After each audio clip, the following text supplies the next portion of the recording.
Hello, welcome back to my channel, or welcome if you are new here. My name is Tia, and today I want to share with you the books that I acquired during the month of May.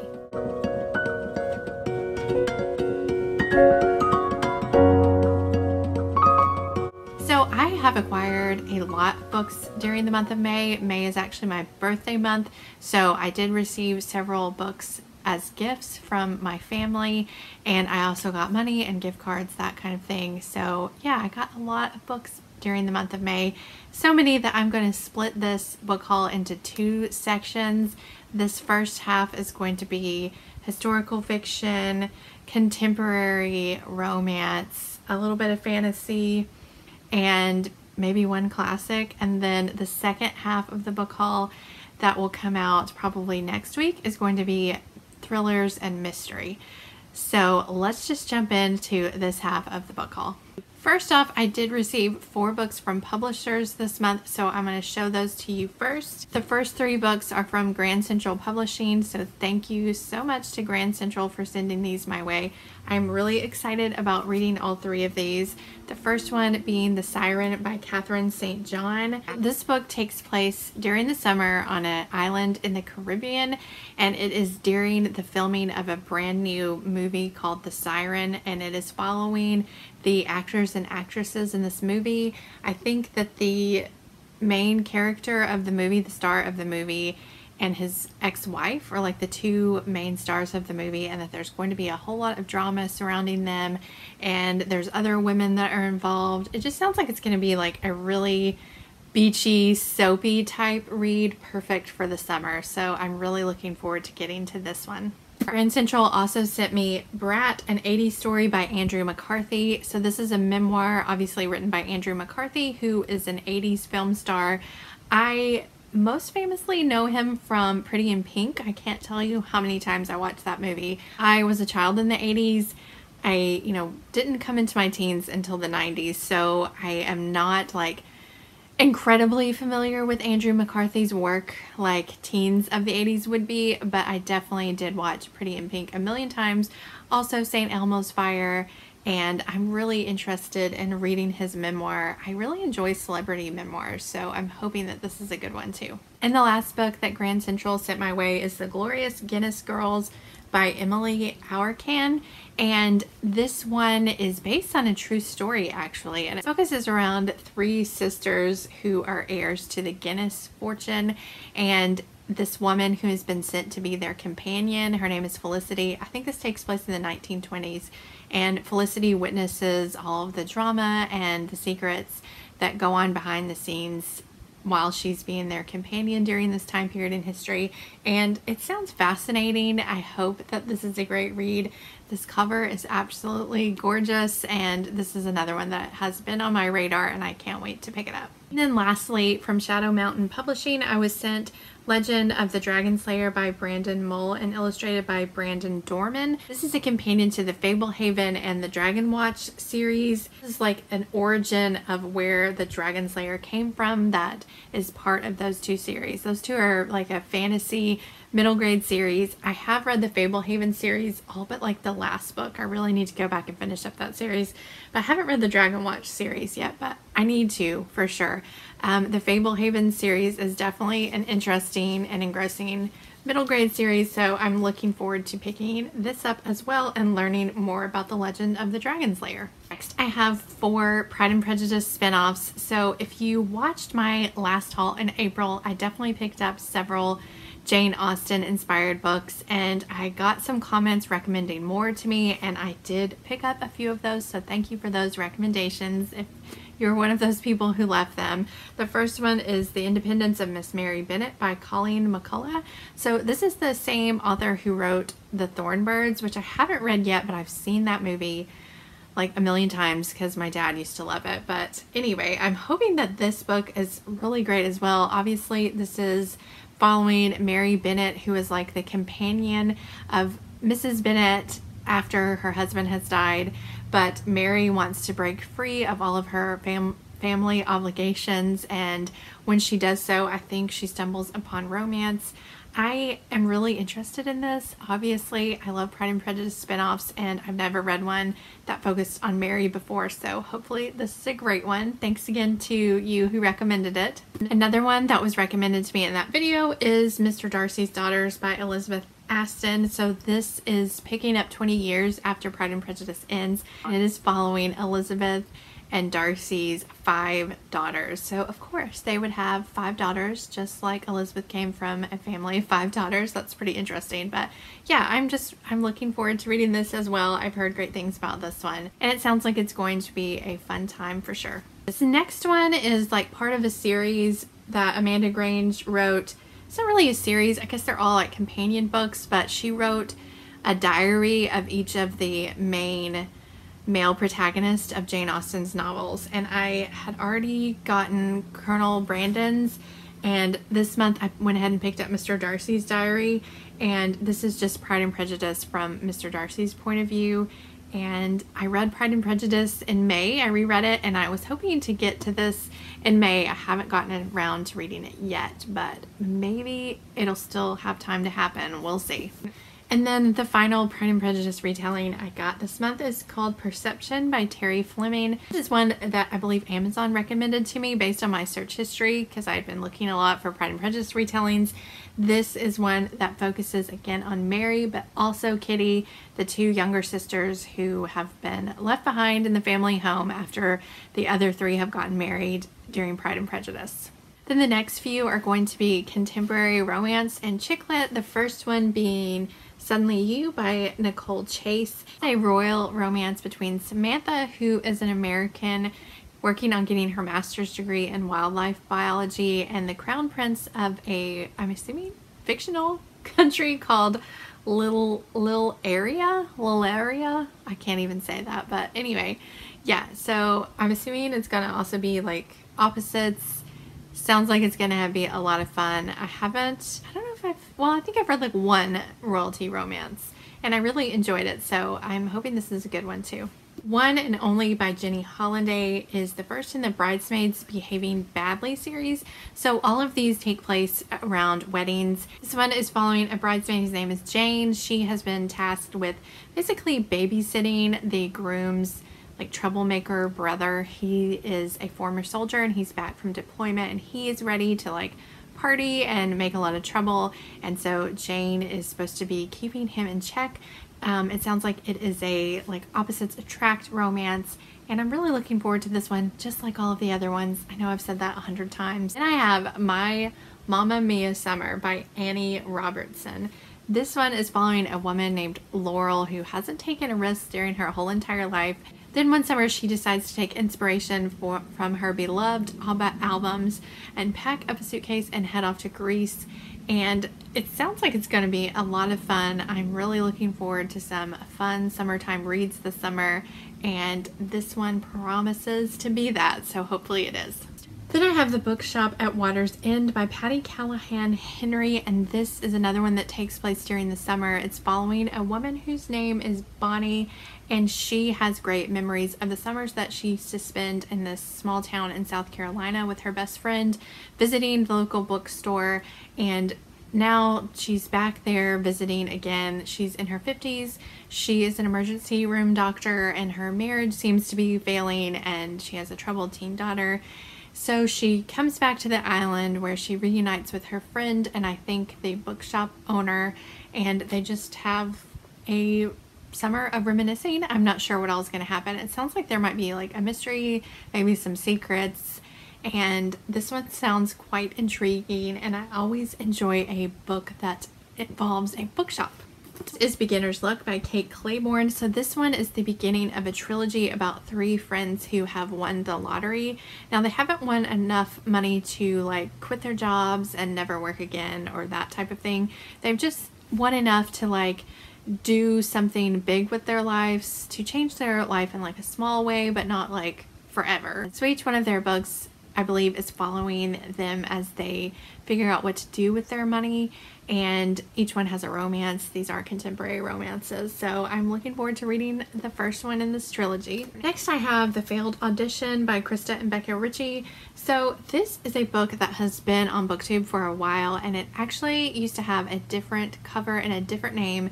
It was called Amour Amour, and it had this cover. I will put it up right here. I'm not sure why these authors decided to change the title and the cover, but when I went looking for this is what it is now. So yeah, I'd much rather have this title and this cover, but you know, you get what you get.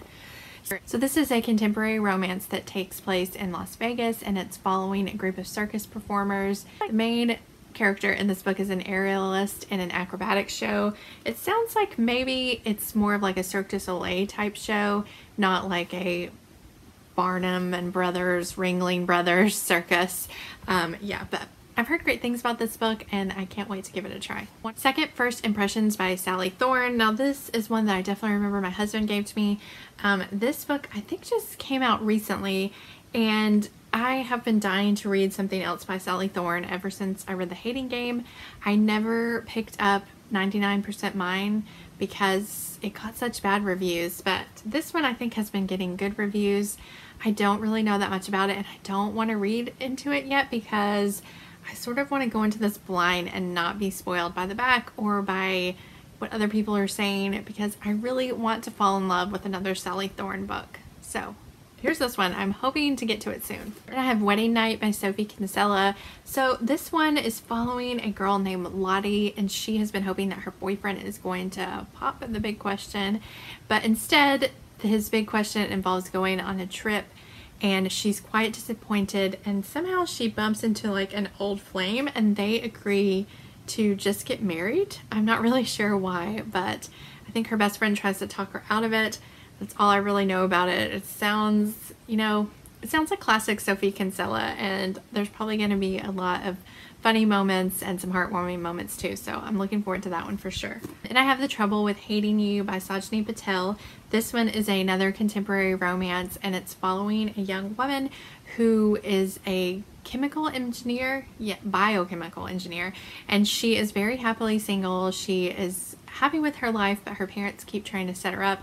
Particularly at this one dinner party, she shows up and there is a man there that they are trying to set her up with, and I think it is like a disaster, and then this same man shows up at her office like the next week or the next day or something. He's actually like the lawyer who has been hired to help out her company that's been struggling, so they have to work together after this like embarrassing encounter. And I've heard great things about this book. I've been meaning to read it for a while. It sounds like it's going to be super cute. Then the last contemporary romance I got in May is The Road Trip by Beth O'Leary. So this was one of my most anticipated books for this year, and I have already read it. I pre-ordered this from Book Depository so I could get it in my little grimy hands as soon as possible. Addie and her sister are on their way to this wedding in Scotland whenever they get rear-ended by two guys, and lo and behold, the two guys are Addie's ex-boyfriend and his best friend, and they all have to ride together on this road trip, a really long like 8-hour road trip, and lots of bad things happen to them along the way. Anything bad that could possibly happen on a road trip seems to happen to this group of people. But this book was, well, I'm going to save, this isn't a review, so I'm going to save all of my thoughts about it for my wrap-up video. But yeah, I was really glad to get my hands on this in May. And I do have a couple of middle grade and YA books. The first one is Ogre Enchanted by Gail Carson Levine. I think this is a prequel companion novella to Ella Enchanted. I really don't know much more about it than that. I just know that I think it's set in the same world as Ella Enchanted, and I really loved the book Ella Enchanted. I also love the movie, even though they're, you know, they're a lot different, but still. I can't wait to read this. I love Gail Carson Levine's writing, so I'm excited to have this one finally. I picked up Look of the Titanic by Stacey Lee. This was a new release for May, and this is a YA book. It's following a young woman who wants to leave England behind and get to America, obviously, but when she gets to the boat, she finds out that Chinese people are not allowed on board, and so she is actually like a circus performer. She's an acrobat, and she is able to basically get in anywhere. So she gets aboard the ship using her talents, and she becomes a stowaway, and it's about her journey on the Titanic. And I'm really looking forward to this one. It sounds like it's going to be a wonderful read. I also got All Lined Up by Cora McCormack. So this is a YA romance, I believe. It might be a new adult. I'm not 100% sure. Actually, I think it is new adult. I think this is following a daughter of a football coach, and she has sort of, you know, lived her life in the background to football because her dad is so into football, you know, being the coach and everything. But she goes off to college hoping to escape that, but then her dad is actually trying to transition from high school football to college football, and I think he becomes the coach at her new college, and she ends up falling for a guy on the team, which she totally never wanted to do because I think she like hates football because of how she grew up. But anyway, I've heard good things about this romance. I think it's the first in a trilogy, the Rusk University trilogy or series. I don't think I've actually read any sports romances before, but I'm eager to give one a try. I grabbed Dune by Carrie Corp and Lori Langdon. This is the first in the Dune trilogy, and I have been eyeing this book for years, literally, and I finally just decided to go ahead and get it. It takes place in Scotland, and I think there's a bit of time travel. It's a YA book, and these two girls are like on vacation in Scotland, and I think they get transported back to the past somehow. I think it's been compared to Outlander, like Outlander YA version. So I haven't even read Outlander yet, but I want to. So we'll see which one I get to first, Dune or Outlander. Let me know if you've read either one of those and what you think.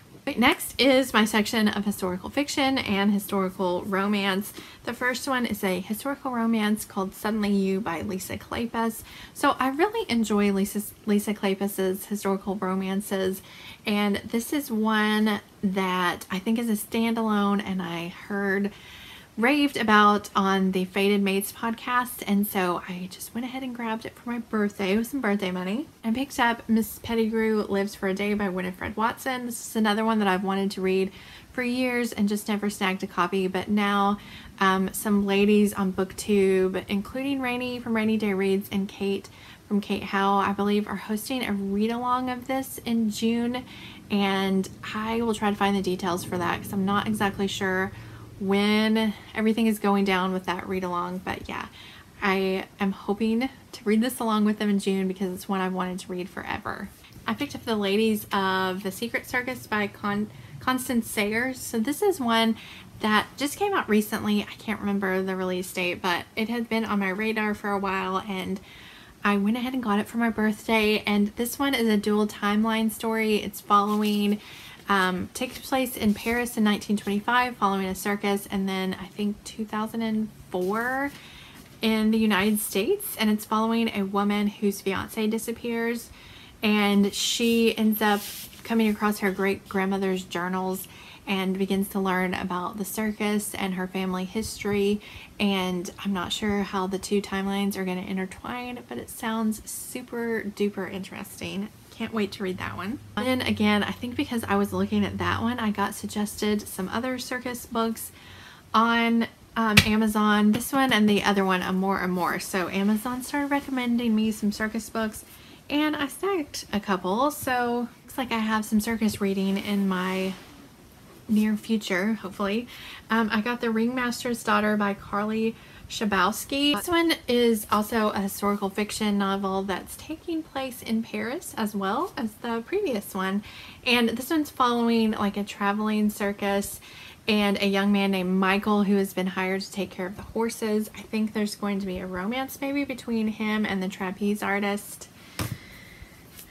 I also got The Ringmaster's Wife by Christy Cambron. So this one takes place in the United States during the 1920s, and it follows a young woman who goes to the Chicago World's Fair and ends up meeting John Ringling, and then I guess joining the circus, and that's really all I know about that one. So another historical fiction featuring a circus. Then I grabbed The Lady and the Lionheart by Joanne Bischoff, and this one is following a man named Charlie who has sort of grown up amongst the circus. It almost sounds like he's like a magician, but then he also takes care of lions. I'm not 100% sure exactly what his job is going to be. It seems like he would be the lion tamer. I mean, maybe that's kind of magical. It says he keeps the audience in the palm of his hand with his mystique. Anyway, and then he meets a young woman. I'm assuming this is going to have some sort of romance, and I don't know much more about it other than that. I grabbed The Orphan's Tale by Pam Jenoff, and this is following a young woman who joins a traveling circus, also set during World War II, and this one says that it's like a friendship amongst two rival trapeze artists who are part of that circus, and I think that, well, obviously there's going to be a lot more to it than just that, but it sounds like this might be a pretty emotional book. Pam Jenoff actually has a ton of books out, and I have never read one by her before, so I'm actually really excited to finally get to one of her books. That is going to be the first half of my book haul for the month of May. If you are interested in seeing what thrillers and mysteries I got, be sure to check back next week. I should have that video up sometime next week for sure. And let me know your thoughts on any of these books that I have talked about today. Have you read them? Are you interested in them? Just let me know everything down below. Thank you so much for watching. I hope you are all doing well, and I will see you next time.